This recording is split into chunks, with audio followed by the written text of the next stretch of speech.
അങ്ങനെ ഒരു പടം ഇന്ത്യയിൽ റിലീസാണ് മുമ്പ് നമ്മൾ UK കണ്ട്. വേറെ പടമൊന്നുമല്ല, നമ്മൾ പ്രഭാസിൻ്റെ കൽക്കി 2898 AD. എൻ്റെ മോനെ, എന്താ ഡാറ് പടമാണ് നാഗാശ്വിൻ എടുത്തു വെച്ചേക്കണത്. ഒരു രക്ഷയില്ല കേട്ടോ.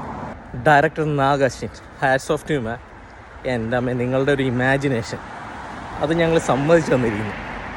സ്റ്റാൻഡേർഡ് തിയേറ്ററിലൊന്നും പോയി കാണരുത്, IMAX തന്നെ കാണണം. അതിൻ്റെ VFX പടച്ചോനെ കണ്ടിട്ടുണ്ടെങ്കിൽ കണ്ണെടുക്കില്ല.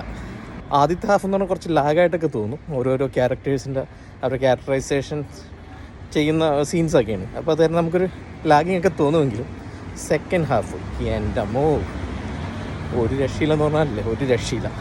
600 കോടിയാണ് മുടക്കിയെന്ന് പറയുന്നത്. 600 അല്ല, അത് കണ്ടിട്ട് ഒരു 1000 കോടിയെങ്കിലും അവർ മുടക്കിയിട്ടുണ്ടെന്നാണ് തോന്നുന്നത്. പ്രഭാസ് അമിതാഭ് ബച്ചൻ കോംബോ ആഹാ അടിപൊളി തന്നെയാണ്. ആ മനുഷ്യനെ സമ്മതിച്ചിരിക്കണം അമിതാഭ് ബച്ചനെ. ഫസ്റ്റ് ഹാഫിൽ നമ്മൾ മലയാളികൾക്ക് പെട്ടെന്ന് ക്ലിക്ക് ചെയ്തത് നമ്മുടെ സ്വന്തം അന്നാബനാണ്. വെറും 5-6 മിനിറ്റ് മാത്രമേ ഉള്ളെങ്കിലും my god, she stole the scene തന്നെ പറയാം. കഥാനായികയായ ദീപിക പാദുകോൺ ഒരു മൂലൊക്കെ ഗർഭിണിയാക്കി കുത്തിയിരുത്തിയൊക്കെയാണ്. എന്നാലും കിട്ടിയ അവസരം അന്നാബൻ അടിപൊളിയായിട്ട് മുതലാക്കിയിട്ടുണ്ട്. നമ്മുടെ ദുൽഖർ സൽമാനും 1-2 മിനിറ്റുള്ളൂ, എന്നാലും കുഴപ്പമില്ല. ദുൽഖർ സൽമാൻ ഒന്നും എടുത്ത് പറയാനില്ല. ബോളിവുഡിനോടൊപ്പം കിടപിടിക്കുന്ന VFX ആണ് ഈ പടത്തിൽ. മസ്റ്റ് വാച്ചാണ്, മിസ്സാക്കരുത്. മലയാളത്തിൽ ഇറങ്ങുന്നുണ്ട്, എല്ലാത്തിലും ഇറങ്ങുന്നുണ്ട്. മഹാഭാരതം ബേസ്ഡ് ആയിട്ടുള്ളൊരു കഥ തന്നെയാണ്. അപ്പോൾ നമ്മൾക്ക് റിലേറ്റ് ചെയ്യാം.